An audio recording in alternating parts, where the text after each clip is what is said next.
Biscuit, চানাচুর, chips, সাবান সহ নানা পসরায় সুসজ্জিত এ সুখের দোকানই জান্নাতের আগামীর বেঁচে থাকার সম্বল।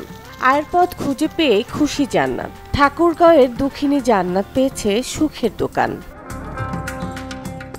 সদর উপজেলার গোবিন্দনগর এলাকার বাসিন্দা জান্নাত ৩ যমজ সন্তানকে খাঁচায় নিয়ে পথে পথে সাহায্য তুলে বেড়াতেন। ৪ সন্তানের সংসারে অভাবের কারণে স্বামীও পালিয়ে গিয়েছিলেন।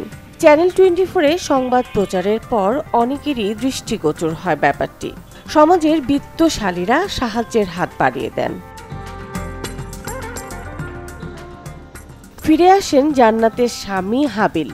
একজন বাংলাদেশ নামে একটি স্বেচ্ছাসেবী সংগঠন জান্নাত ও তার স্বামী হাবিলের হাতে একটি ভ্রাম্যমাণ মুদির দোকান হস্তান্তর করেন। এই সুখের দোকানই জান্নাতের আগামীর বেঁচে থাকার সম্বল। আয়ের পথ খুঁজে পেয়ে খুশি জান্নাত ও তার স্বামী। খুব ভালো লাগে যখন দেখি যে গণমাধ্যম কর্মীরা তাদের পেশাগত দায়িত্বের পাশাপাশি মানবিকতা দেখায়। সো এত দূর থেকে ঠাকুরগাঁও আমার ঢাকা থেকে নিশ্চয়ই প্রায় ৪০০ কিলোমিটারের উপরে। আমার আজকে এখানে আসার কারণ বা ইন্সপিরেশন যদি আমি বলি তাহলে গণমাধ্যম কর্মীরা তাদের নিউজ প্রচারের কারণে আজকে হয়তো আমি দেখতে পেরেছি এবং আমি আমার সামান্য এফোর্ট এখানে দিতে পেরেছি।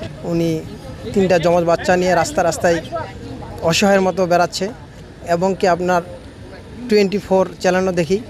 পরবর্তীতে আমাদের একজন বাংলাদেশের পক্ষ থেকে ভ্রাম্যমাণ একটা মুদির দোকান দিয়ে ওনাদের হাতে আজকে হস্তান্তর করে দিলাম এবং আমরা নিজ হাতে সেটা আজকে ওনাদেরকে বুঝাই দিলাম। হাজারো জান্নাত এখনও আছে। সেই জান্নাতরা যেন সারা বাংলাদেশের মানুষের তাদের যে অভাব অনটন কষ্টের যে বিষয়গুলো এগুলো সারা বাংলাদেশের মানুষের কাছে যেন যায়, এই জন্য সাংবাদিকরা কাজ করবে। এবং এই যে কর্পোরেট লেভেলের যে মানুষজন আছে যারা হয়তো সবসময় মহাশূলে আসা যাওয়া করতে পারে না, কিন্তু তারাও চায় কিছু সাহায্য সহযোগিতা করতে, ঠিক যেমন একজন বাংলাদেশ নামে যে সংগঠনটি করলো। এইভাবে আমি চাই যে সাংবাদিকরা কাজ করুক এবং এরকম হাজারো জান্নাতের কষ্ট লাঘব হোক। এই ছোটো দোকান থেকে কিছু হলেও কোনো একটা ছোটো পণ্য হলেও কেনাকাটার দরকার আছে, যাতে ওর ফ্যামিলি ওনার 4টা বাচ্চা মানুষ করতে পারে। প্রচারের পরে তারপরে মনে করেন অনেকজন আমার দিকে আগায় আসছে। তারপরে একটা একজন ম্যাডাম আমার দোকানটা দিছে। নিউজ প্রচারের পরে আমার স্বামীটাও ফিরে আসছে। তখন দোকানটা নিয়ে আমার স্বামী যদি দোকানটা করে তাহলে বাচ্চা কাচ্চা নিয়ে আমি চলতে পারবো। আজকে একটা দোকান সহ ভ্যান পাইছি, সেটা হলো আপনার একজন বাংলাদেশ ম্যাডাম দিলেন। আপনাদের সবারই দোয়া আশীর্বাদে এই দোকান করে যেন আমি বাল বাচ্চাগুলোর মানুষ করতে পারি। এমন উদ্যোগকে সাধুবাদ জানায় ঠাকুরগাঁওবাসী।